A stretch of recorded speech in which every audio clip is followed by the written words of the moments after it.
Just 1 year after it began its operations with an inaugural flight from Bridgetown to Georgetown, low-cost regional carrier Redjet is no more, and the company may be facing bigger problems even with its operations shut down.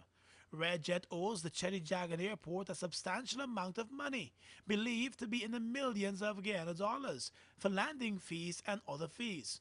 It's now unclear how the airport will be able to recover that money. Over in Barbados, which served as the home of Redjet, more controversy is brewing, as there was a move to the courts to block the removal of the Redjet airplanes from the island. Barbados' Grantley Adams Airport Authority moved to the courts over the weekend and obtained an injunction which blocked Redjet from flying out any of its aircraft.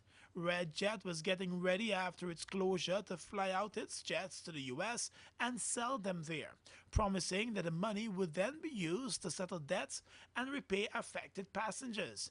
The airport authority was not buying that promise and quickly moved to the courts to block the carrier from removing its planes from the island.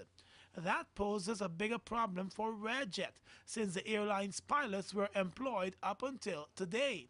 Late Friday, Redjet announced that it has filed for bankruptcy, shutting down its operations completely. That move came 3 months after the company suspended its operations and made several failed efforts to convince some regional governments that they should invest in the airline. By the end of May, it became clearer to the Redjet managers that a shutdown was imminent, as regional governments shied away from offering any financial help to the cash-strapped carrier. Many passengers across the region are furious, as many of them never got their money back for flights that were cancelled by the airline.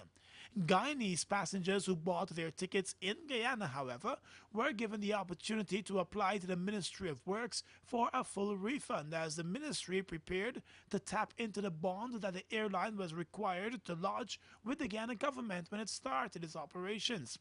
Redjet began almost daily flights between Guyana and Barbados and quickly moved to bring in other markets, including Trinidad, Antigua, and Jamaica.